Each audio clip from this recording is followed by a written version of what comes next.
تختوں کو ٹھوکر مار دیا ہے لیکن مولا کی غلامی کو نہیں چھوڑا، مولا کی غلامی کو نہیں چھوڑا ہے، مولا کے در پر آ گئے تو مولا کے در سے ہٹے نہیں ہے۔ اور عزیزان محترم یہی وجہ ہے کہ آپ دیکھیں کہ امام نے فرمایا اپنے غلام سے چلا جا، تو غلام نے کیا فرمایا کہ مولا چلا تو جاؤں گا لیکن میرے سوال کا جواب دے دیجیے۔ اچھا غلام نے ایسا سوال کیا کہ آپ دیکھیں اس کا جواب مولا کے پاس نہیں۔ اب آپ بھی کہیں گے مولانا آپ کیسی باتیں کر رہے ہیں، بھلا دنیا میں کوئی ایسا جواب ہے جو مولا کے پاس نہ ہو؟ کوئی ایسا جواب ہے جو مولا کے پاس نہ ہو؟ ہم نے کہا ہاں ہے۔ اس نے ایسا سوال کیا کہ اس سوال کا جواب مولا کے پاس بھی نہیں تھا۔ اور عزیزان محترم اگر آپ کی سماعتیں بیدار ہیں، آپ نے اس جملے کو سمجھ لیا تو انشاءاللہ اس مجلس کو یاد رکھیں گے۔ یعنی ایسا سوال کیا جو مولا کے پاس بھی نہیں تھا۔ اچھا ایک بار میں نہیں کہہ رہا ہوں، میں 3 بار اسی کی تکرار کر رہا ہوں۔ اس نے ایسا سوال کیا جس کا جواب مولا کے پاس نہیں ہے۔ آپ کہیں گے بھلا ایسا کون سا سوال ہے جو مولا کے پاس نہیں ہو سکتا ہے؟ آپ دیکھیں چھٹے امام کی بات ہے،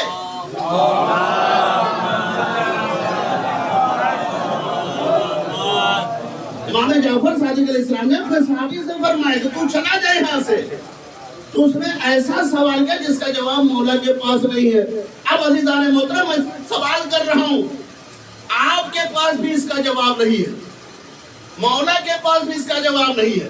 اس نے سوال کیا کیا کہ مولا یہ بتائیے اس سے بہتر اگر کائنات میں کوئی در ہو تو ہمیں بتائیے، ہم وہاں چلے جائیں۔ آپ بتائیے کہ کائنات میں اس سے بہتر کوئی در ہے؟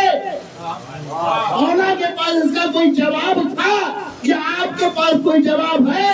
اس سے بہتر اگر کوئی در ہوتا تو جواب دیتے۔ ایک صلوات پڑھیے بر محمد وآل محمد۔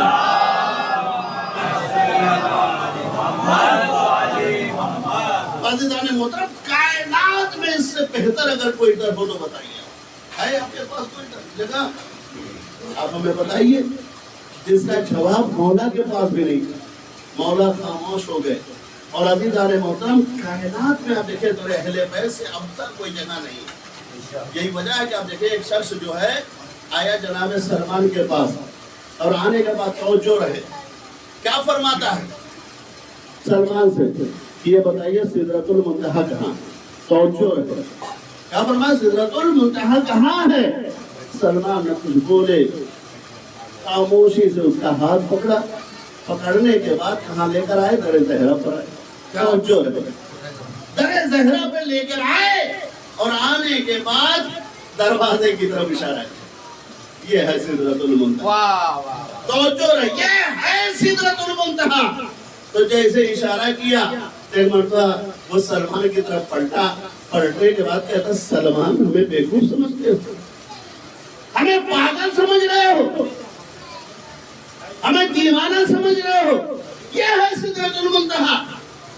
تو سلمان مسکرائے، کہا یہی ہے، کیا تم پاگل ہو گئی؟ یہ سدرۃ المنتہا۔ کہا سلمان نے کہا پھر کہاں ہے؟ کہا آسمان پر ہے۔ کہا کس جگہ پر ہے؟ کہا اس جگہ پر ہے جہاں جبرائیل آ کر رک گئے۔ توجہ رہے، کہا وہ جگہ ہے جہاں جبرائیل آ کر رک گئے۔ کیا فرمایا؟ یہی میری آخری حد ہے، اس کے بعد اگر میں آگے بڑھ گیا تو میرے بالوں پر جل جائیں گے۔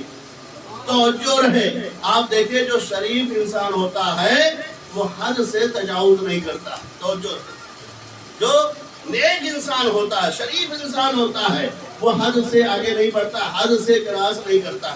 اور نیک انسان بننا بھی چاہیے کہ جس کی جو حد ہے اپنے حد کے دائرے میں رہنا چاہیے، کبھی انسان کو اپنے حد کے دائرے سے آگے نہیں بڑھنا چاہیے۔ اس لیے کہ آپ دیکھیں اللہ فرماتا ہے اگر کوئی شخص اپنے حد کے دائرے سے باہر ہو جائے تو اللہ اس پر لعنت کرتا ہے۔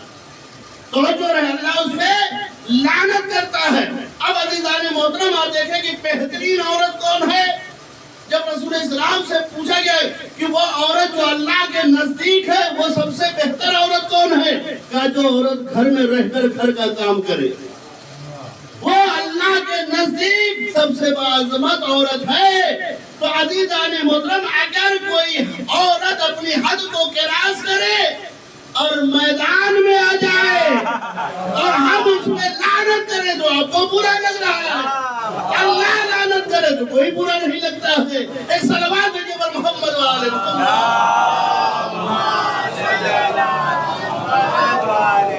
عزیزان محترم دیکھیں شریف آدمی کی پہچان ہے کہ اپنے حد سے تجاوز نہیں کرتا، وہ وہاں سے کراس نہیں کرتا ہے۔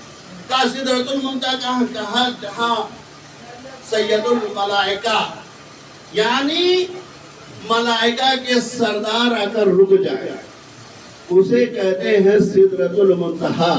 ایک مرتبہ جناب سلمان مسکراتے تھے، مسکرانے کے بعد فرماتے بھائی اپنا اپنا نظریہ ہے، اپنا اپنا مقدر ہے، اپنی اپنی قسمت ہے۔ بہت توجہ سے سنیے گا، سلمان فارسی نے کیا فرمایا کہ اپنا اپنا نظریہ ہے، اپنا اپنا مقدر ہے، اپنی اپنی تقدیر ہے۔ تم اسے سدرۃ المنتہا مانتے ہو، ہم اسے سدرۃ المنتہا مانتے ہیں۔ توجہ رہے، تم اسے سدرۃ المنتہا مانتے ہو جہاں ملائکوں کا سردار آ کر رک جائے، ہم اسے سدرۃ المنتہا مانتے ہیں جہاں نبیوں کا سردار آ کر سلام کرے۔ تم اسے سدرۃ المنتہا مانتے ہو جہاں فرشتوں کے پر جل جائے، ہم اسے سدرۃ المنتہا مانتے ہیں جہاں جلے ہوئے فرشتوں کے پر کو زنا مل جائے۔ تم اسے سدرۃ المنتہا مانتے ہو جہاں اللہ سزا دے دے، ہم اسے مانتے ہیں کہ اگر وہ در زہرا پر آ جائے تو اسے معاف کر دے، بالوں پر مل جائے۔ لیکن در زہرا کا جو مجرم ہے اسے خدا بھی معاف نہیں کرے گا، لیکن خدا کا مجرم جو ہے زہرا اسے معاف کر سکتی ہے۔ ایک صلوات بھیجئے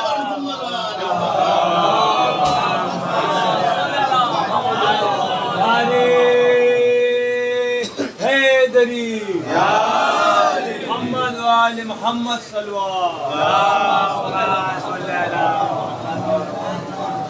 عزیزان محترم آپ دیکھیں یہ اپنا اپنا نظریہ کہ ہم کس در کو چن رہے ہیں، ہم کس در کو چن رہے ہیں۔ ہم اس در پر ہیں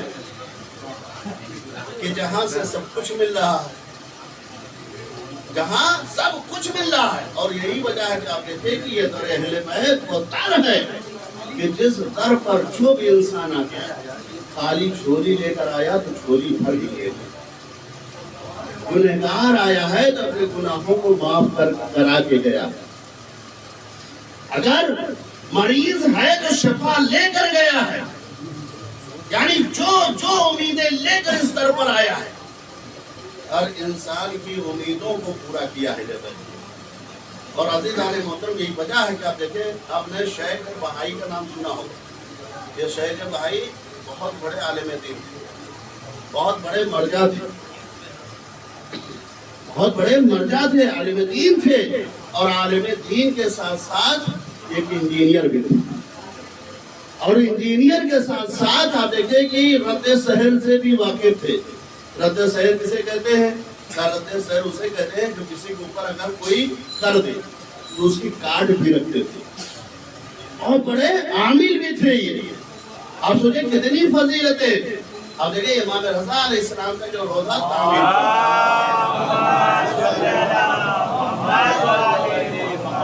امام رضا علیہ السلام کا جو روزہ تعمیر ہوا ہے، آپ دیکھیں خود آپ کا امام آپ سے کتنی محبت کرتا ہے، امام آپ سے کتنی محبت کرتا ہے، کتنی چاہت اپنے عزاداروں کے لیے، اپنے شیعوں کے لیے، کہ امام آپ سے کتنی محبت کرتے ہیں۔ آپ دیکھیں جب یہ روزہ تعمیر ہوا ہے، یہ روزہ کس کی دیکھ ریکھ میں تعمیر ہوا؟ یہ شیخ بہائی، یہ انجینئر تھے، ان کی دیکھ ریکھ میں یہ پورا روزہ تعمیر ہوا، اور جو معمار تھا وہ کام کر رہا تھا، اسے کیا فرمایا کہ دیکھو پورا روزہ اس نقشے پر بننا جو ہم نے نقشہ بنایا، اس طریقے سے تعمیر ہونا، لیکن جب یہ روزہ تعمیر ہو جائے تو بغیر میری اجازت کے گیٹ نہیں لگے گا، یعنی جو امام رضا علیہ السلام کا گیٹ ہے کہ بغیر میری اجازت کے گیٹ نہیں لگانا. اور ان کی دیکھ ریکھ میں جب یہ پورا روزہ تعمیر ہو گیا بن گیا تو اتفاق سے ان کو 4-5 دن کے لیے کہیں باہر جانا پڑ گیا. اب کام رک گیا, روزے کا پورا کام مکمل ہو چکا تھا, صرف گیٹ لگانا توجہ رہے. کام رک گیا, اس لیے انہوں نے مہمان سے سختی کے ساتھ کہا تھا دیکھو خبردار جب تک میں آؤں گا یہ گیٹ نہیں لگے گا, یہ گیٹ میری دیکھ ریکھ میں میری نگرانی میں لگنا چاہیے. جب تک میں نہیں آتا ہوں یہ گیٹ نہیں لگا. کام رک گیا, یہ باہر چلے گئے اتفاق سے. اب جب رات میں مہمان سویا تو کیا دیکھا کہ امام خواب میں آئے اور آنے کے بعد مہمان سے کہتے ہیں مہمان گیٹ لگا دے. مہمان نے سنی انسنی کر دی, امام کی بات پر غور نہیں کیا. دوسرے دن پھر یہ سو گئے, پھر رات میں امام آئے اور امام فرماتے ہیں کہ میں امام رضا تجھے حکم دیتا ہوں کہ گیٹ لگا دے, اور جو گیٹ لگا دے. عزیزان محترم پھر اس نے بات سنی انسنی کری. تیسرے دن جب یہ سویا ایک مرتبہ امام جلال میں آئے اور آنے کے بعد کہتے ہیں مہمان تجھے پتا ہے یہ روزہ کس کا ہے؟ یہ روزہ میرا ہے, شیخ بہائی کا روزہ نہیں ہے. توجہ کیا جملہ فرمائے کہ یہ روزہ میرا شیخ بہائی کا نہیں ہے, میں تجھے حکم دے رہا ہوں آج گیٹ لگ جانا چاہیے. اب عزیزان محترم جیسے اس نے امام کے جلال کو دیکھا فوراً حرکت میں آ گیا اور اس نے پھٹافٹ جو ہے کام شروع کیا, وہ گیٹ لگ کے تیار ہو گیا.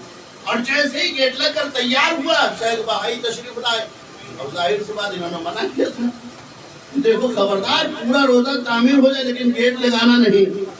اب جیسے ہی انہوں نے دیکھا یہ بھی جلال میں آئے اور آنے کے بعد مہمان کے اوپر تمہاری ہمت کیسے جو میں نے منع کیا تھا کہ تم نے جو ہے دروازہ گیٹ لگایا کیسے؟ ایک مرتبہ مہمان نے کہا ٹھہریے بیٹھیے, یہ بتائیے امام کی سنیں یہ امام کی سنیں؟ تو جو آپ کی سنیں یہ امام کی سنیں؟ کہنا بابا ایک مرتبہ وہ بیٹھ گیا, شیخ بھائی بیٹھ گیا. فرمایا مطلب کیا تمہارے کہنے کا مطلب کیا؟ اس نے فرمایا کہ 3 دن تک امام آتے رہے, 2 دن تو میں نے سنی کر امام کی بات نہیں سنی, لیکن تیسرے دن امام جلال میں آ گئے اور امام نے فرمایا یہ شیخ بہائی کا روزہ کی میرا روزہ, اب بتاؤ میں آپ کی سنوں یا امام کی سنوں؟ اس کے بعد فرمایا یہ بتاؤ شیخ بہائی آخر تم دروازہ لگانا کیوں نہیں چاہتے, تم کیوں اپنی نگرانی میں لگانا چاہ رہے تھے؟ یہ سننا تھا کہ شیخ بہائی رونے لگے اور روتے روتے آنکھ بند ہوئی اور فوراً اٹھے. اس کے بعد فرماتے ہیں میرا جواب مل گیا, میرا جواب مل گیا. عزیزان محترم اب دیکھیں کہ امام آپ سے کتنی محبت کرتے ہیں. فرمایا یہ بتاؤ آپ نے کیوں اسے جو ہے دروازہ نہیں لگانا چاہتے تھے, آپ اپنی نگرانی میں لگانا چاہتے تھے؟ ایک مرتبہ شیخ بھائی فرماتے ہیں چونکہ میرے پاس تو ایسی تعویذیں تھے,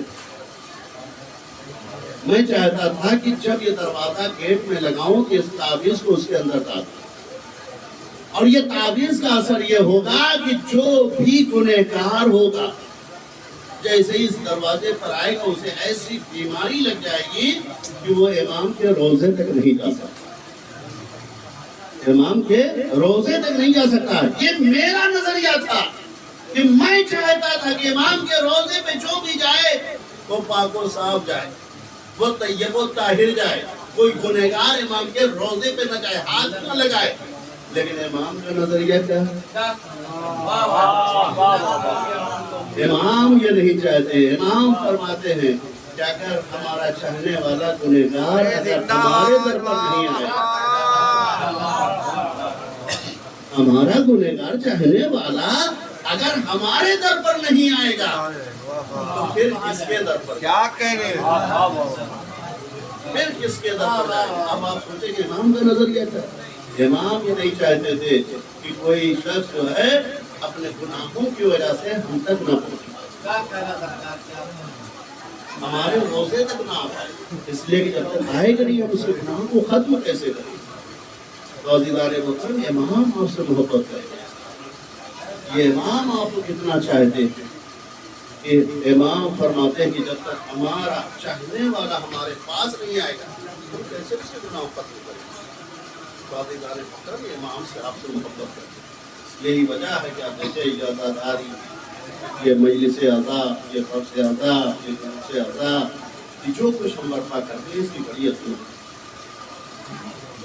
بڑی عظمت ہے۔ اور عزیزان محترم آپ دیکھیں کہ آپ رات بھر شب داریاں کرتے ہیں، پوری رات آپ جلوس اعضا برپا کرتے ہیں، پوری رات آپ ماتم کرتے ہیں، یہ کیوں کرتے ہیں؟ جو پوری رات آپ شب داری کیوں کرتے ہیں؟ یہ حسین کی محبت میں کرتے ہیں، یہ اہل بیت کی محبت میں آپ کرتے ہیں۔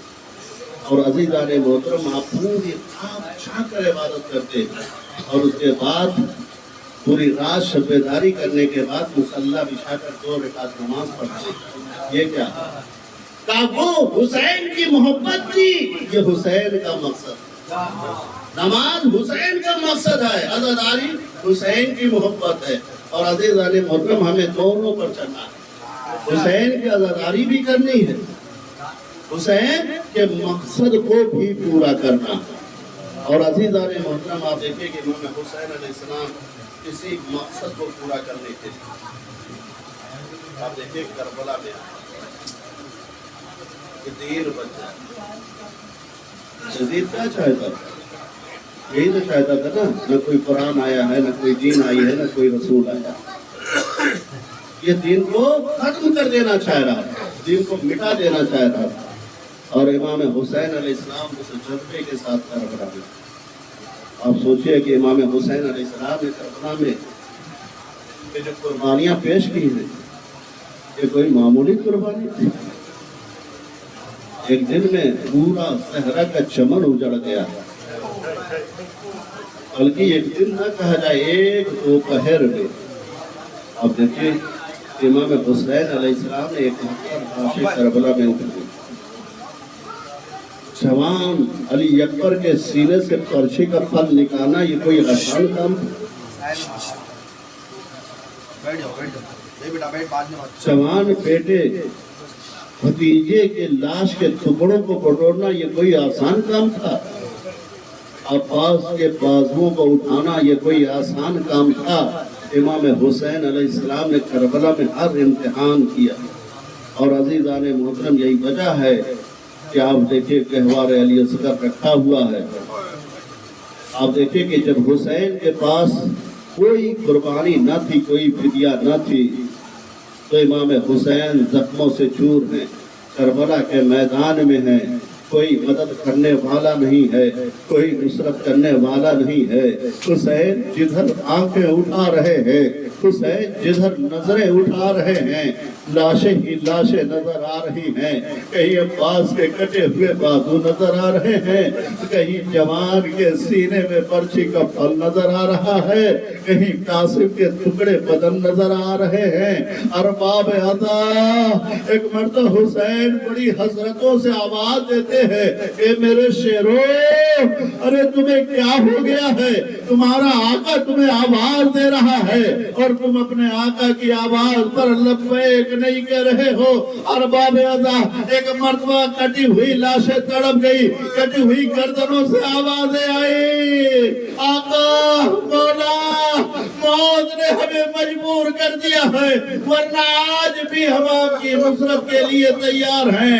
ارباب عطا ایک مرتبہ حسین نے پھر آواز استغاثہ کا بلند کرنا تھا، ایک مرتبہ خیمے سے رونے کی آواز آئی۔ حسین جلدی سے خیمے کے قریب آتے ہیں، آنے کے بعد کہتے ہیں، اے میری بہن زینب، ابھی تمہارا بھیا حسین زندہ، ابھی تمہارا آقا زندہ ہے، یہ خیموں سے رونے کی آواز کیسی؟ ایک مرتبہ زینب تڑپ کے فرماتی، بھیا آپ کی آواز استغاثہ میں اتنا ڈر تھا، وہ علی اصغر جو رات شام غریبہ، وہ علی اصغر جو شب عاشور اپنی جگہ سے ہل نہیں سکتا تھا، وہ اصغر اپنے کو چھولے سے گرا دیا۔ ارباب عطا حسین سمجھ گئے، ایک مرتبہ علی اصغر کو لیا، میدان کارزار میں لے کر آئے ہیں۔ ارباب ادا جب میدان کارزار میں آئے، ایک مرتبہ دشمنوں نے دیکھا، شاید سوچا کہ حسین قرآن لے کر آ رہے ہیں، حسین فیصلہ چاہتے ہیں، لیکن ارباب ادا جب حسین نے ابا کے دامن کو ہٹایا، ششماہی کو دیکھا تو فوج اشکیا رونے لگی۔ ایک مرتبہ حسین فرماتے ہیں کہ دیکھو تمہاری نظروں میں یہ حسین گنہگار ہے، لیکن اس بچے نے کوئی خطا نہیں کی ہے، اگر ایک قطرے آب دے دیتے تو شاید اس کی جان بچ جائے۔ ارباب ادا آپ دیکھیے کہ کربلا میں کچھ ہی مقام تھے جہاں آپ کو اپنے شیعوں کو مولا نے یاد کیا ہے، یہی وہ مقام تھا۔ کیا حسین نے آپ کو یاد کیا؟ کیا فرمایا ہے؟ اے میرے شیعوں، ارے کاش تم کربلا میں ہوتے تو دیکھتے کہ میں اپنے ششماہے کے لیے کس طرح سے قطرے آب مانگ رہا تھا، لیکن پانی تو نہ ملا۔ ہرملا کا 3 بال کا تیر چلا، علی اصغر کے گلے پہ لگا، علی اصغر ماں کے ہاتھوں پہ منقلب ہو گئے۔ ارباب ادا علی اصغر کے گلے پہ جو تیر لگا ہے نا، صرف علی اصغر کے گلے پہ نہیں لگا ہے، بلکہ علی اصغر اس کان سے لے کر اس کان تک ذبح ہو گیا ہے۔ یہی وجہ ہے کہ روایتوں میں ملتا ہے کہ علی اصغر باپ کے ہاتھوں پہ ایسے تڑپ رہے تھے جیسے آپ پرندے کو ذبح کرتے ہیں اور ذبح کرنے کے بعد چھوڑ دیتے ہیں، اسی طریقے سے علی اصغر اور اپنے بابا کے ہاتھوں پر تڑپ رہے تھے۔ ارباب ادا حسین علی اصغر کے جنازے کو لے کر چلے، لیکن ارباب ادا روایت کو ملتا ہے حسین صبح سے لاشیں اٹھا رہے، لیکن حسین نے کہیں گریہ نہیں کیا ہے، حسین کہیں روئے نہیں ہے۔ ارباب ادا نہ جانے ششماہے کی میت کو لے کر چلے تو حسین کے قدم جواب دے رہے ہیں۔ ارے میں رباب سے کیا جواب دوں گا؟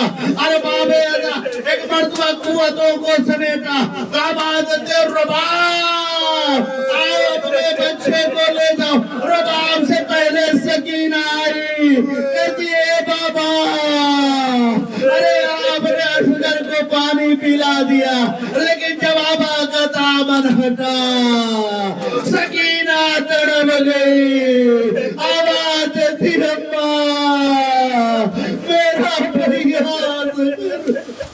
میرا بھیا اصغر بھی شہید ہو گیا۔ ارباب ادا بیویوں میں کوہرام برپا ہوا، حسین نے اصغر کی میت کو لیا، پشت خیمہ آئے، آنے کے بعد ایک ننھی سی قبر ہوگی۔ ارباب ادا تصور کیجئے گا، ننھے اصغر کو قبر میں لٹایا، حسین نے کس طریقے سے کربلا کے ریت کو اپنے لال کے اوپر ڈالا ہوگا، یہ حسین کا دل ہی جانتا ہے۔ لیکن ارباب ادا جب دفن کر چکے تو اب حسین قبر پر لیٹ جاتے ہیں، اتنا روئے کہ تربت علی اصغر تر ہو گئی۔ میں نے کہا رباب پیشاب آپ کے لال کو پانی تو نہ ملا، لیکن حسین نے اپنے ہاتھوں سے تربت علی اصغر کو تر کر دیا۔ انا للہ و انا الیہ راجعون۔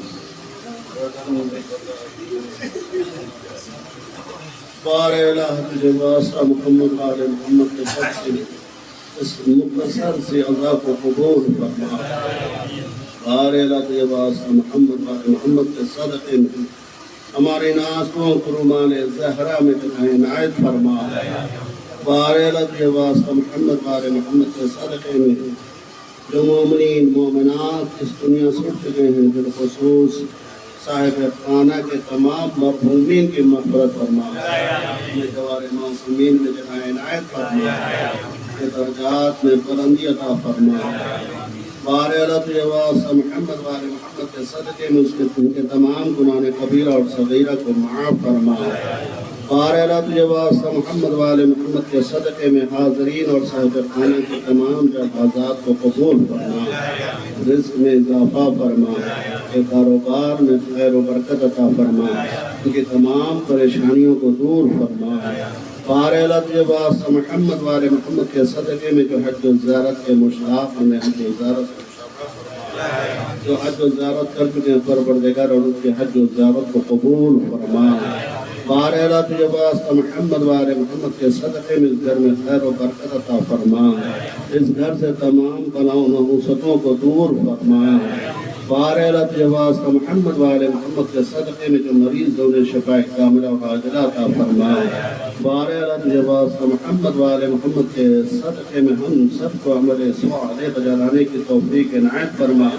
بارے اللہ تجھے واسطہ محمد والے محمد کے صدقے میں جہاں جہاں بھی شان حضر قطار ہے مولا کے عزتات مال عزت آبرو کی حفاظت فرما دشمنان اہل بیت کو نیز کو نابود فرما بارے اللہ تجھے واسطہ محمد والے محمد کے صدقے میں بہترین دعا یہ ہے کہ امام زمانہ کی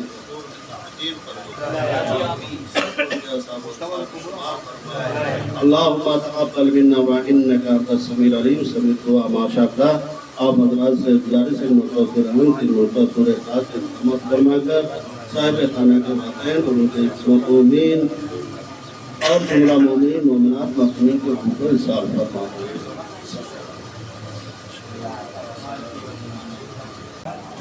بے سر جب اپنے باپ کو دیکھا نشے میں روئی بہت یتیم سکینہ نشے میں بے سر جب اپنے باپ کو دیکھا نشے میں روئی بہت یتیم سکینہ بے سر جب اپنے باپ کو دیکھا نشے میں روئی بہت یتیم سکینہ نشے میں مقتل میں لاٹا کی جب سے کٹی ملی تھی عمر 4 سال کی بچی تڑپ گئی بیٹی جب اپنے آواز آگی یتیمان روکے تھی لاجا غریب باپ کا وہ نشے میں روئی بہت یتیم سکینہ نشے میں بے سر جب اپنے باپ کو دیکھا نشے میں روئی بہت یتیم سکینہ نشے میں لکھا ہے راویوں نے وہ منظر بڑا جی جنگل وہ کالی رات وہ غربت وہ غم نصیب آواز سن کے باپ کی پوتی ہے جب غریب حالت پہ در کے دیکھ کے روئی بہت غریب بیٹی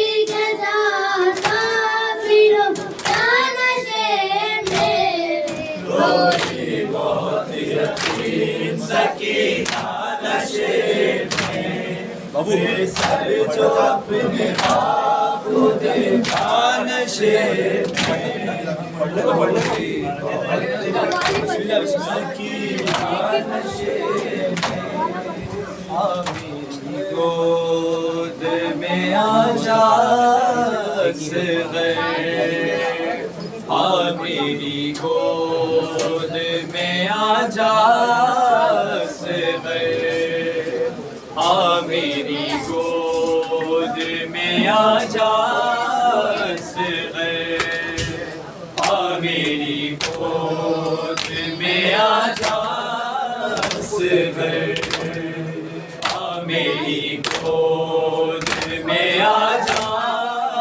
صغیر میری گود